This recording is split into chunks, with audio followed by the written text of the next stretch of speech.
대전지방법원장님, 저는 기독교 복음선교회의 성도로서 본인이 몸담고 있는 선교회의 정명석 목사의 형사재판에 대해 아래와 같이 탄원합니다. 여기에서 저는 우리 각자 모두가 되겠습니다. 여기에 전국의 수만 명의 우리 회원들이 서명한 탄원서를 오늘 대전지방법원장님께 제출하게 되겠습니다. 정명석 목사님은 하나님과 예수님을 진정으로 사랑하고 그 말씀을 목숨과 같이 실천하며 참 신앙인의 표상과 귀감이 되는 삶을 사신 분들입니다.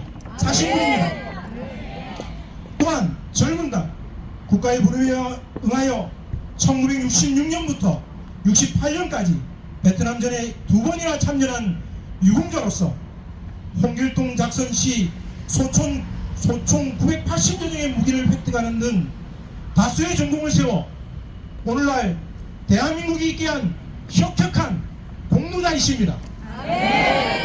그리고 정명석 목사님은 선교회 회원들에게 국가가 없으면 나도 없다, 이웃을 사랑하고 봉사하라 라는 가르침으로 모든 회원들이 각자 속한 사회 공동체에 헌신하고 기여하며 빛과 소금과 같은 삶을 살도록 가르쳐 주셨습니다.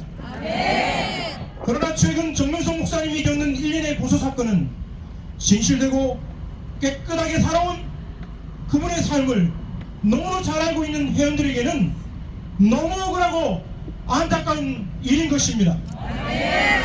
정명석 목사님은 증거에 입각한 공정한 재판을 받아야 함에도 불구하고 넷플릭스, 나는 신이다 등 조작된 방송과 편파적 언론의 희생양으로 몰려 언론 재판과 기성 기독교인의 오해로 인한 종교 재판을 받고 계십니다. 특히 재판 과정을 보면 고소자들은 증거도 없이 그저 오직 진술에만 의존하고 있으며 도저히 성피해자라고 볼 수 없는 비상식적이고 모순된 행위를 하였습니다. 이들은 한거불능 상태에서 성피해를 당했다고 주장하고 있지만 고소인 A양은 홍콩, 일본 등에서 광고 촬영, 유튜브 제작, 각종 취미 활동을 왕성히 했습니다. 또한 일기장에는 목사님과 매일 껴안고 입 맞추고 사는 것을 홀로 상상했다가 이것이 이루어지지 않아 실망했다고 기록되어 있는데, 이것은 A양이 정명석 목사님과 육체적 관계가 전혀 없었음을 스스로 인정하는 것입니다. 또 다른 고소인 B양은 성피해를 당했다고 주장한 그 다음날 회원들과 함께 웃고 스마트폰을 보고 대화하고 교회에서 예배를 드리는 등 어느 회원과 전혀 다를 바 없는 평온한 일상을 이어나가는 모습을 보였던 것입니다. 이러한 행적이 어떻게 한거불능이며 성폭력 피해자로서 정상적인 모습이라고 할 수 있겠습니까? 무엇보다 황당한 것은 A양이 성피해를 당했을 시에 몰래 녹취한 음성 파일이 담겨있는 결정적 단서인 스마트폰을 팔아버렸다고 진술한 것입니다. 어떤 피해자가 의도적으로 녹음한 결정적 증거물을 팔아버릴 수가 있습니까? 더군다나 이들은 선교에 있을 때는 정상적인 삶을 영위했던 자들입니다. 그러나 선교회를 탄퇴한 후에는 갑자기 돌변하여 성피해자라고 주장했습니다. 통상 피해 당시 고발을 즉시하는 것이 일반적 경우인데 이들은 4년 이상이 지난 그 시점에 다 소급하여 기자회견까지 하며 고소 및 재판을 진행하였던 것입니다. 이것은 정상적인 사람이 피해를 입어 신고를 하고 재판을 진행하는 경우와는 너무나도 이해할 수 없는 모습인 것입니다. 또한 재판 과정에서도 비상식적인 일들이 계속 일어나고 있습니다. 검찰은 설령 휴대폰이 없다 해도 그 파일은 아이클라우드에 저장되어 있으니까 증거로서 문제가 없다 이렇게 주장했는데, 지난 4월 3일 별안간 검찰은 이 아이클라우드 파일을 수사관이 실수로 삭제했다고 발표합니다. 이에 대해 변호인 측은 지난 9차 공판 5월 16일 당시에 아이클라우드에 탑재된 녹취 파일을 삭제하려면 3번의 클릭이 있어야 하고 그 과정을 영상으로 시연했습니다. 설령 이 복잡한 3번의 클릭 후에 휴지통에 설령 들어갔다 하더라도 파일을 바로 복구할 수 있는 그 사실을 증명했습니다. 존경하는 대전지방법원장님, 수사관이 실수로 3번이나 클릭하는 것도 불가능하지만 만약 실수였다면 휴지통에서 바로 복구해야 하는 것이 정상이지 않습니까? 맞습니다. 이 사건의 핵심 증거이니까요. 그런데 수사관과 검사는 이 파일을 휴지통에서조차 완전히 삭제해버린 것입니다. 이것은 명백한 증거인멸입니다.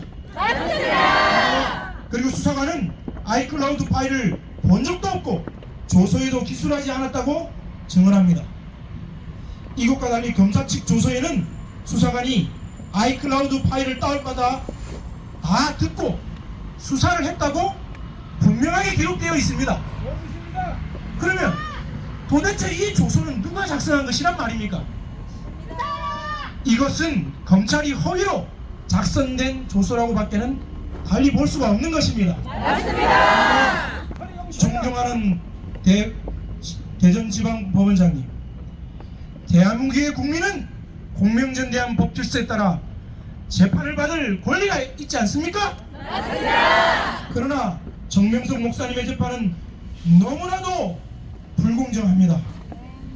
성폭행 사건의 가장 기본적인 증거를 할 수 있는 피고소인의 DNA도 없고 고소인은 작정하고 녹음한 음성이 저장된 스마트폰을 팔아버렸습니다.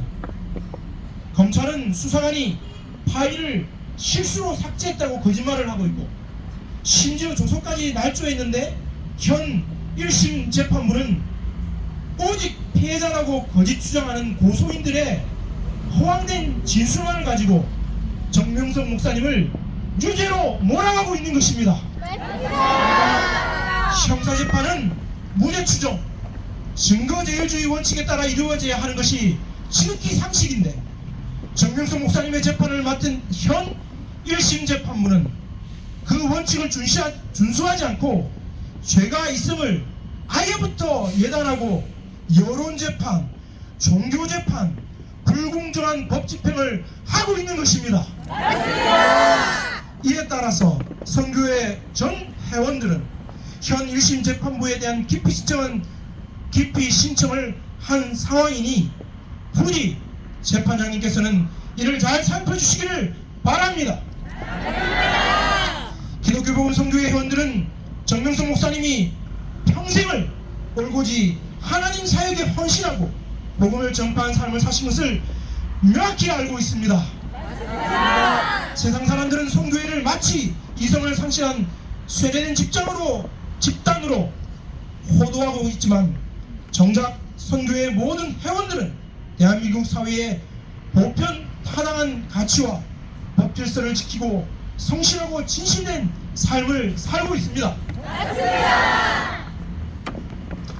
이는 정명석 목사님이 회원들에게 가르친 교리에도 명확하게 나와 있고 이 교리는 지극히 상식적이고도 지극히 합당한 교리인 것입니다.